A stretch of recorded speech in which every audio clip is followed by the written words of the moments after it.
Oh, here, we're turning things around here. Morten was just interviewing Markzware here, myself, and I got to thinking about, he was telling me offline about the Seybold publication that he made about the history of Jonathan Seybold. And Markzware, many might know, many might not know, that's how we got on the map, we brought FlightCheck. Patrick brought FlightCheck up to Seybold. He got from Ron the diskette at the airport with the final beta version. They showed it at Seybold, I think it was 93 or 94, and it was an instant hit. They got, tens of thousands of pre-orders, and FlightCheck just took off. So, Morten, tell us about this publication you made and why you did it, because it's very interesting. Here it is. And it's funny that you mentioned, because I mean, it is a magazine. We have started a printed magazine, subscription based. Can you imagine that? Is so old school that is almost impossible to think of, right? Um, the reason why we have done this, I'm not written it. It is my colleague Mark that has written it and done a quite good research and talking to a lot of different people, understanding the life and doings of both Jonathan Seybold and his father that were instrumental to the Seybold conferences and to the Seybold reports. We did this because one of the things that we have realized in the past years is essentially that, like we spoke about, David, on files, that legacy files, sometimes, they get stowed away and it's Yeah. difficult to find again. And unfortunately, that is a little bit the same with the people that have been instrumental to this industry. And when I have not been at any Seybold related things, but I've always been referred to, Seybold and Seybold. Right. It was their thing. Yeah. Yeah, yeah. And when we reached out to him, I think he was actually very pleased about it, and that has also led to now at the non-event that we will honor other legacy people from now on and on every non-event in the future. So the Seaboard was like, just we wanted him to be at our non-event, but he could not make it this year, but hopefully next year.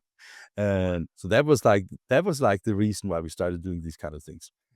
Yeah, the non-event's amazing as well. I'll put some links down below. But where can people get subscribed to the Inkish magazine?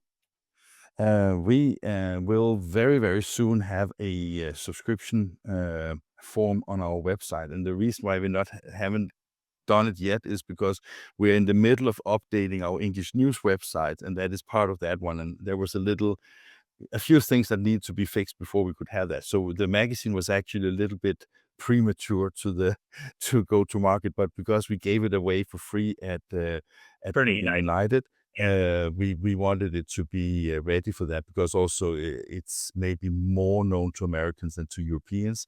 So we thought it was great to have it. And for people that are interested in this technology, I just want to let you know that this gentleman is not active in the print industry anymore, or in the design and the electronic thing, but he's very, very alive. And this magazine has actually been printed on a Landa press, and it's not because I want to promote Landa, but Landa is still seen as one of the newest and latest technologies in print.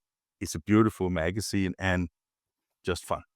Wow. Well, yeah, one of my very first trade shows when I'm American, I came to Europe about almost 30 years ago now for Markzware, 28 years ago. And one of my first trade shows was Seybold Frankfurt in Germany. Mhm. So Seybold did try to branch out at a certain point. I know they tried to branch out, but it was not a huge success like No, in Europe. no, matter of fact, that show, I had more time to talk to my colleague, but San Francisco Seybold, or Boston was also another pretty good running, but San Francisco Seybold yeah, that was really, the show to go to for publishers, DTPers, and printers. Mm, David, I can tell you also that another takeaway after I read the magazine was that the way that they go in depth with the technology and in depth understanding, let's say, not just the product but also in what context is, and it may sound a little bit crazy, but we find it very similar way of thinking as to the English way of thinking. So when I read it, I have said to my colleagues, publishing colleagues in the industry, you should read this, because this is how a trade media should be, in my opinion. And this is also how trade shows should be, in my opinion. And for people that don't know, I think it was the San Francisco Seabold shows. you could not bring existing equipment. You could bring the technology that comes in the future. So that was also like it was like going to a CES show in Las Vegas today and see about the technology about to break into a market. And I think those kind of things would make it really, really interesting to attend a trade show as well. Yeah. Yeah. Well, meeting people is very important even in this day and age with Zoom and all that type of stuff. But, Seybold had also the Seybold reports or Seybold report, which came out every month or whatever it was, and or maybe it's even every week, I forget. But it It was was every second week. yeah, it was great. You got all the news, the latest news, the latest developments, and they had in-depth, very in-depth, like much like you do, go in-depth into topics and not just, take a press release and reprint it, but actually, get to meet the people and hear about the technology. So, is that a little bit the goal of the magazine to get more detailed or just more of the human side or No, we call it the Max Executive because we think that on many people on sea level, where do they get their inspiration from? Where do they get knowledge about what's going on? So when we, for example, the next magazine is about the entire Heidelberg story, or at least from when EAC sold back its rights to Heidelberg. So we're doing that with a lot of interviews with the new management because trying to put Heidelberg in perspective to the history back from 98 until now is very interesting because that's also a time of period where Heidelberg got from a 5 billion euro revenue company to 2 billion revenue or 2.2 billion revenue. So what has happened in all these years, not just in the market, but also with the company. We also have a board issue that is about to be written, and we have then Alain Bacheny is one of the guys that said that he wants to be part of or interviewed for why do management need a board that is good, and why do companies need both executive boards but also like advisory boards. So it is intended to be a magazine 4 to 6 times a year that is intended to give, let's say, the top management in companies a very easy and digestible and comprehensive way of understanding specific topics and specific companies in the industry. right? That's the idea. And then we have our, let's say, our normal Max, which is like, this is our Drupa edition. But this is also a magazine that we plan to publish about 12 times next year. And the difference with this one is basically that the normal Max is a free magazine that is distributed in the area where we are filming. So when we make a tour in France, we're planning a tour in France about workflow, for example. It will be in French. It will be about French workflow automation journeys, and then it will be printed in France and delivered to French customers. So that is like the idea about these Macs. Yeah. Yeah, very, very interesting. Wow, I did yeah, you're getting more and more, inkish, as it were, inkish on paper.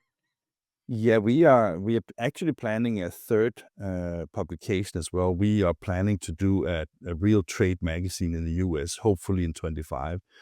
So it will be a quarterly kind of a newspaper that will be published and sent out to all printing companies in America. So we're quite busy. That's awesome, and I mean, you've been doing with the video side, doing an incredible job. You're getting out, and it's like it seems like every week you're in a different part of the world, literally, and yeah, you're yeah. I don't know where you're going this week. This week just ended, as you know, because it's Friday. But next week it Oh, yeah, is next week. next week. Next week is Geneva, Turin, somewhere in France. I can't pronounce the name. No, I will not even try. Somewhere in France, and then we have a few days home. Then it's in 1 day, 1 or 2 days in Germany, and then we are off 10 days to the US. Wow, yeah, amazing. So you're meeting all these people, getting great intel and information, so it just makes sense you'll take it to the next level and print these magazines. So fantastic. I'm I'm so pleased that you say taking it to the next level because I think all our competitors are taking it away from print and to digital. We actually see a huge value in print, and we have. I think that one of the biggest problems with the publishing model is that if you are depending on advertising, the advertisers becomes the product instead of the readers. And we really wanted to be the reader. So we spent so much time to try to develop new business models. And let's see, for now it seems very positive. And if it works, it works. And if it doesn't work, we have to stop publishing magazines because now we have 10 years anniversary with the films. and that has worked out pretty good. Yeah. Well, video is amazing. As a software company, the YouTube, I know it's video in general, but YouTube itself, the platform, just gives such an opportunity for people making videos.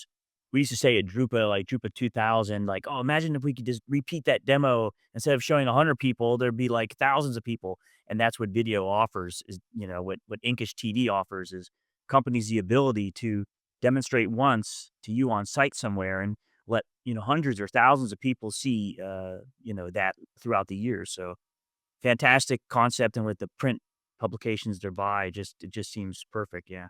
Okay. All right, but see you soon, David. Thank you for asking your questions. Thank you. Thanks for the time.